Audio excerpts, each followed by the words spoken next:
Welcome to Pink Radio with Prestige.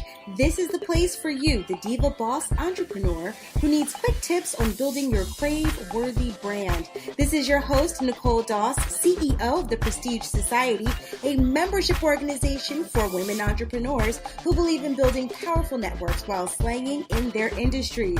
So I want you to go ahead and grab your favorite cup of coffee and get your favorite tips right here with Prestige.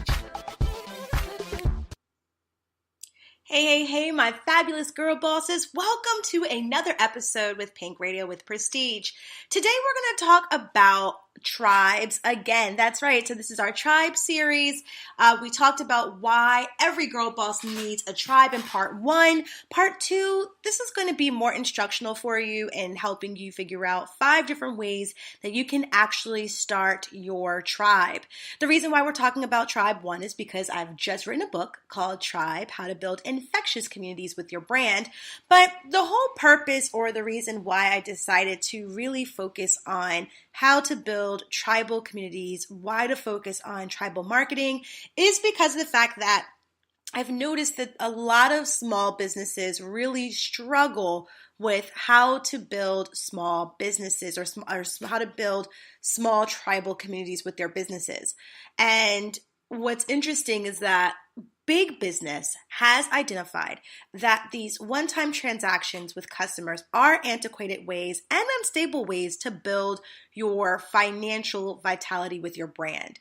And what they're trying to do now is build more repeatable and sustainable monthly income for their businesses, and they're doing this through memberships. Memberships give members access to either content, services, or products, and they are becoming very creative in ways that they can create these membership services, or they are just using some of the other cookie cutter models out there, because honestly, if it ain't broke, don't try to fix it.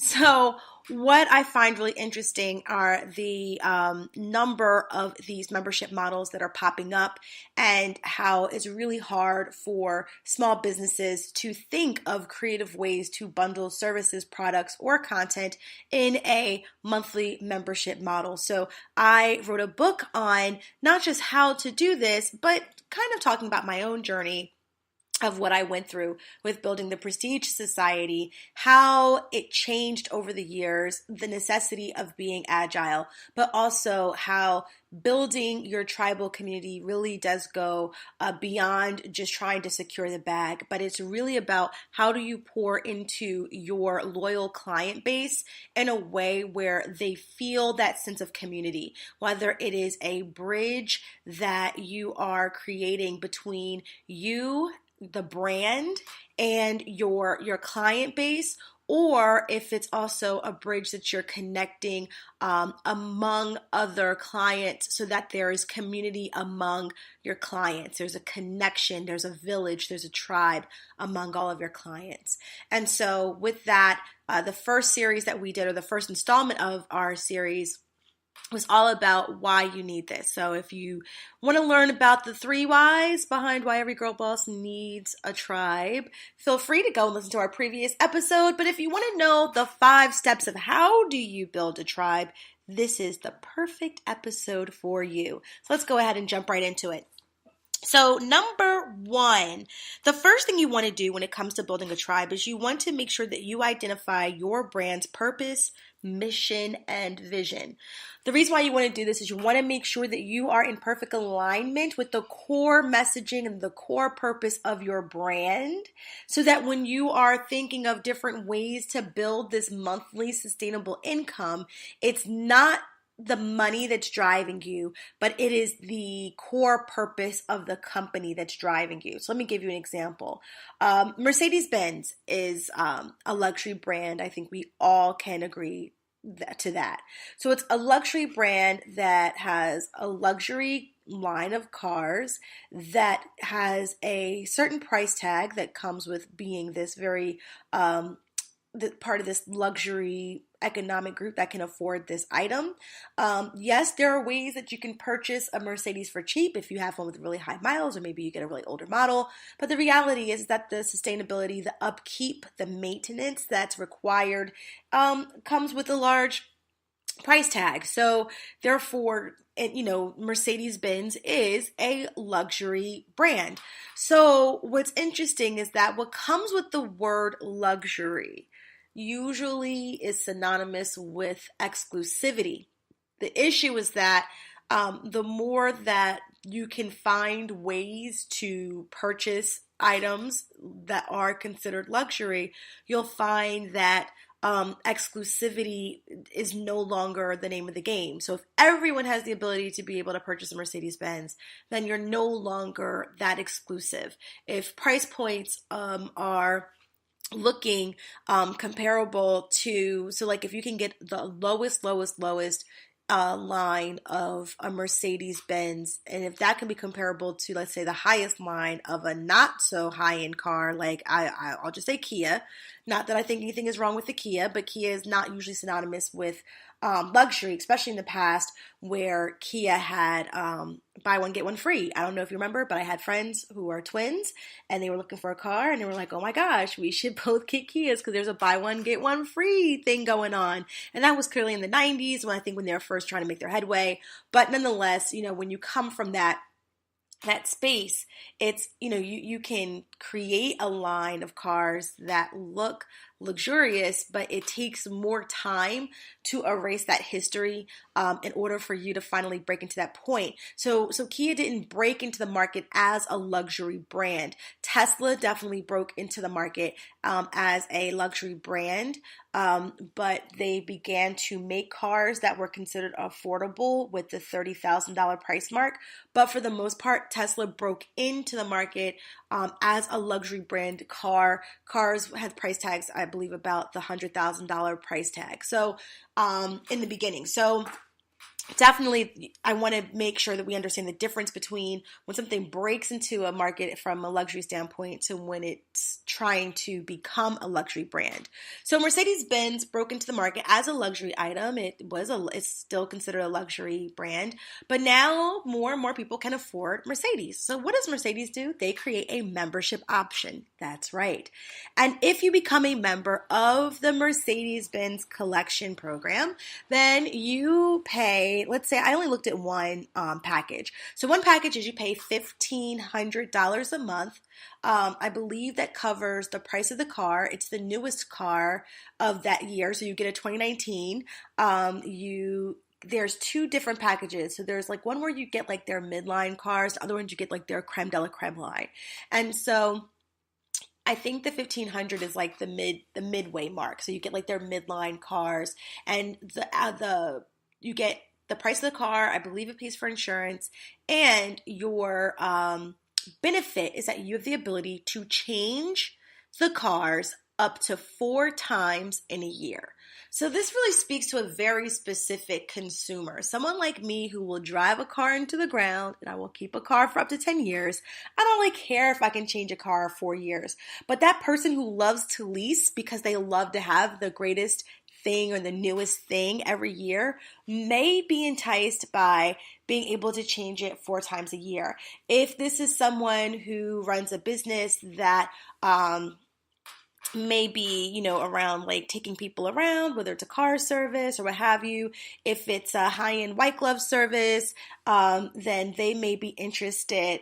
Real estate agents are really known, especially, if they have high-end clients, they're known for driving their clients around from house to house. So they may be interested in changing their cars up 4 times a year. There's very specific professions, very specific types of people who would be interested in this membership. But once again, the price point of $1,500 a month definitely moves you out of a different level and definitely moves you into a more exclusivity realm. So with that, it is definitely in alignment with what their core brand messaging is. It's a luxury. It feels like it's a luxury membership for an exclusive type of clientele. So your first step is definitely thinking about What is your purpose? What is your mission? And what is your vision? So definitely think about that. And if you haven't done work around your purpose, mission, and vision as a brand, spend some time writing that down and really thinking about it, because everything that you create as a service, as a product, should align with the overall mission, vision, and purpose of your company, organization, or brand. All right, let's move on to number two. Number two, identify what your tribe needs. So your tribe's needs can be practical needs, it can be emotional needs, it can be socioeconomic needs, it could be whatever their needs are. Their needs can also be translated into wants. So if there's certain wants that they have and they believe that their wants are needs, then definitely identify those things. The reason why you want to be able to identify those needs is because you want to be able to create a tribal community that speaks to those needs, that will help them in whatever it is that their problems are. If you aren't sure what their needs are, spend some time doing a problem statement for your company. And so what that problem statement will allow you to do is identify what issues are your target audience experiencing. It will also allow you to identify what will happen if they do not have a solution to that problem. What's the impact to them if they don't have a solution? And then how your brand, your company, your services, your products will then bridge the gap. So that's really important for you to understand their needs. So that's number two. So number one was identifying your purpose, mission, and vision. Number two is identifying what your tribe needs or / wants. Okay, so that way you can make sure that whatever you are offering as a service or a product or content, it bridges that gap. All right. Number three, bundle up those needs. That's right. So for instance, if you know, another company I just saw. So New York and Company is using more of a traditional model for their tribe. So what they're doing is they're doing the subscription box. So that's nothing new under the sun, right? Subscription boxes are here and forever will be. I think it takes a very special business that will create these kind of subscription boxes. But honestly, if you are an entrepreneur who has inventory and one-time transactions are not moving your inventory out fast enough, then baby, subscription boxes should be your number one go-to. And the reason why is because at the end of the day, you want to be able to move inventory out, inventory that stays in your inventory. So clothing, books, whatever the case may be, that's money lost. The longer the shelf life that it remains on, in inventory, it's not good for you. So your goal is to move inventory out. So to be able to have a subscription box where they can get a surprise item for you if they pay a certain amount every month, that's a great way to move inventory out.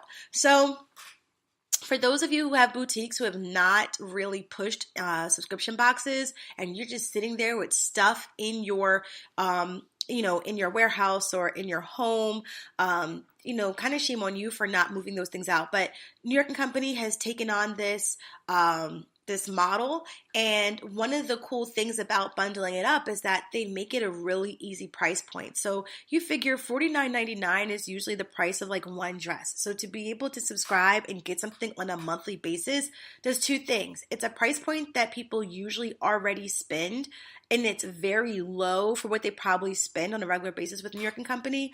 $49.99 is like a pair of pants or a dress, right? Or if you do get the Gabrielle Union collection, it's probably like not even a shirt. So you figure for that one price a month, you can get X, Y, and Z.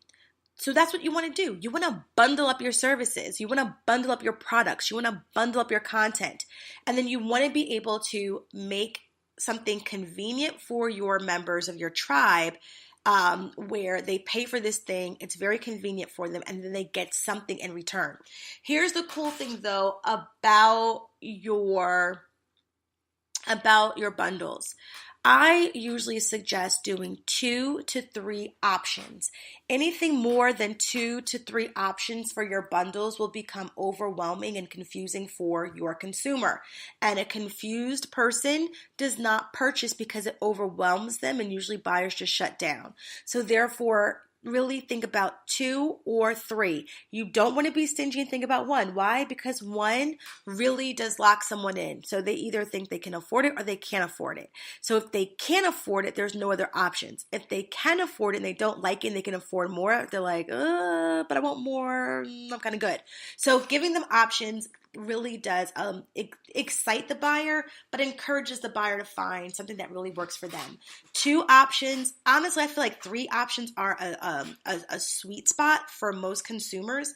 But I am noticing the move from 3 to 2. 3 used to be the magic number. 2 is now becoming the magic number. So it's usually right now mid priced and high priced. It used to be low point, midpoint, high point.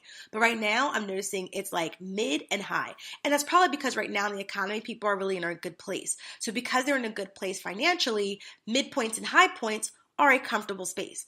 Once we start seeing more of the recession coming around 2020, 2021, we'll probably notice the re-entry of low point options, because we'll need to give those who are experiencing financial hardships a more viable option to be able to benefit from the services. So you'll probably see more and more of the re-entry of low point options as well. But right now, folks, is secure in the bag, and life is great. And so midpoints and high points is what it is. So make sure that you provide those opportunities for your people.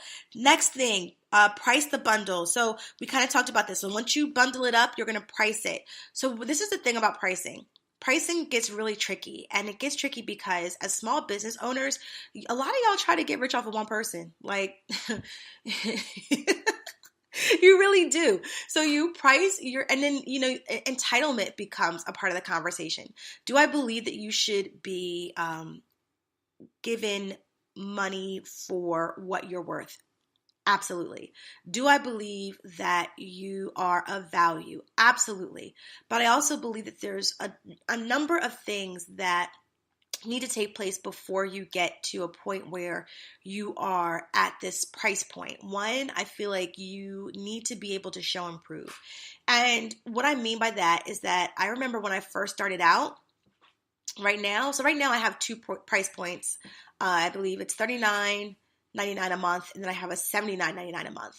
And so, or maybe it's $49. See, and I'll tell you why, I don't remember. So it's $49.99 for $49.99 for our Boss membership. And then for our Elite membership, it's $79.99.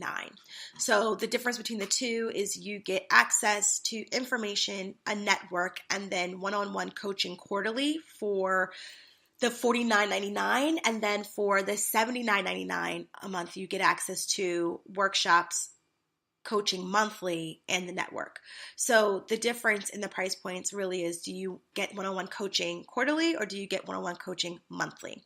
So when I first started out with the Prestige Society, when we were the Prestige Networking Group, memberships were $40 a year.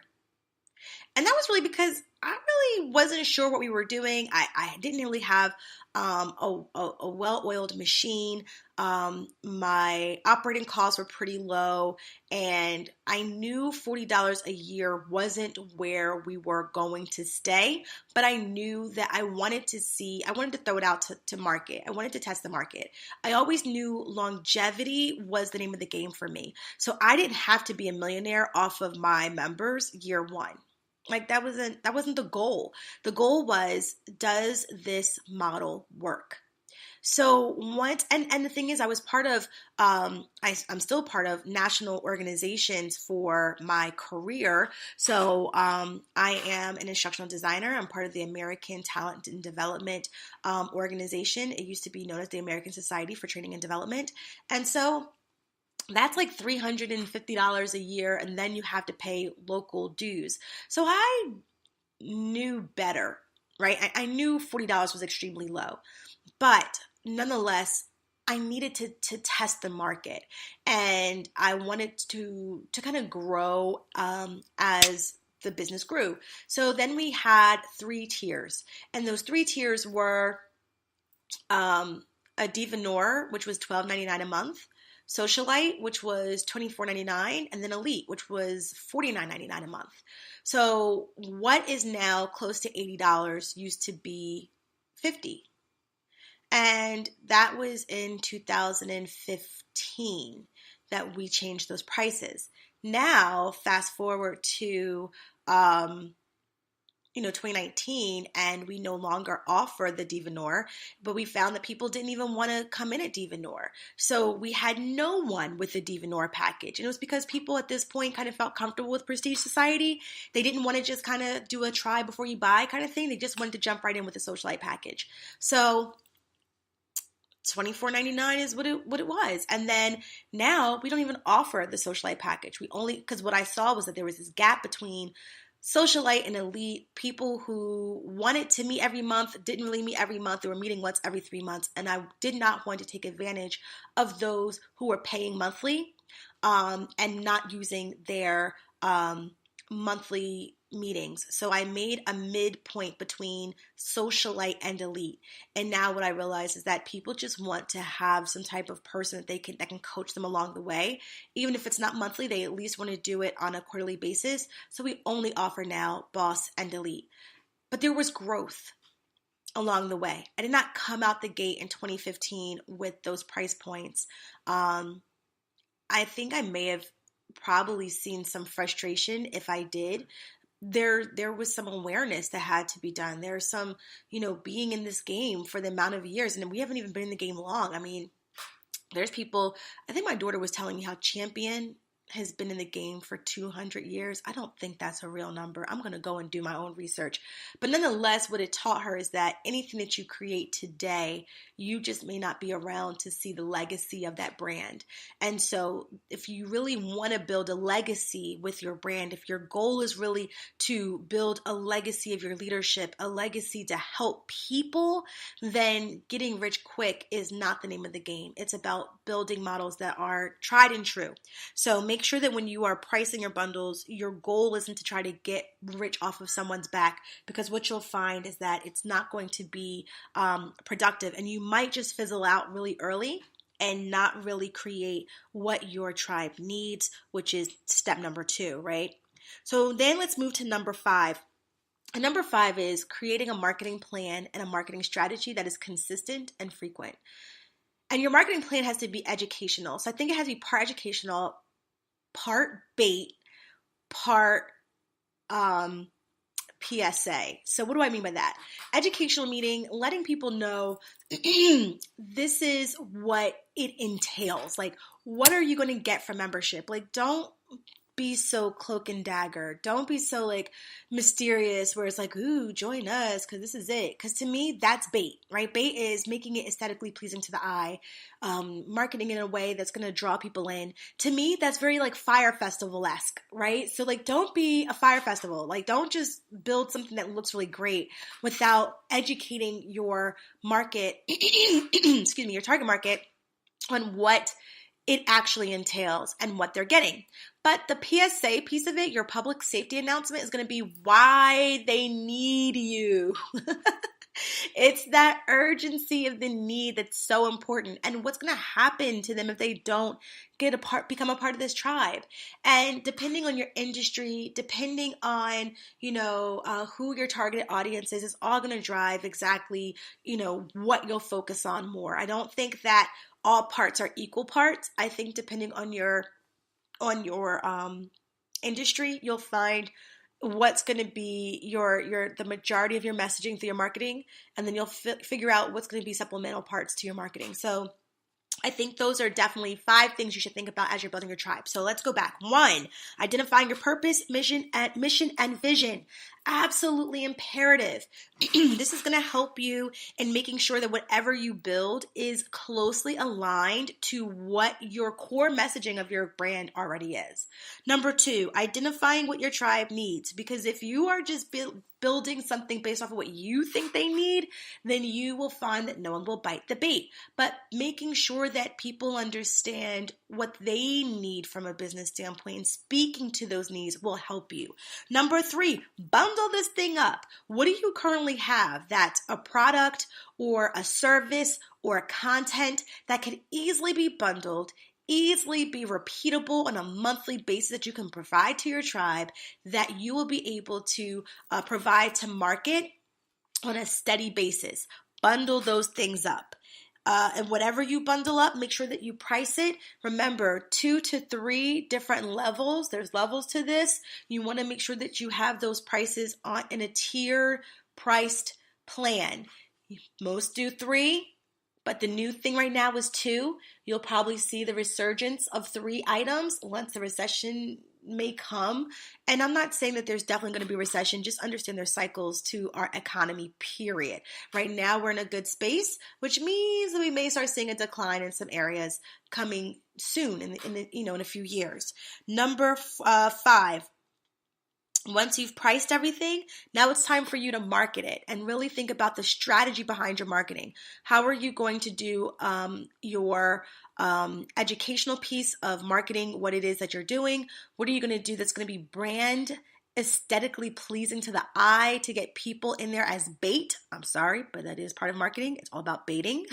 And then the last part is your PSA, your public safety announcement. Why do people need this tribe?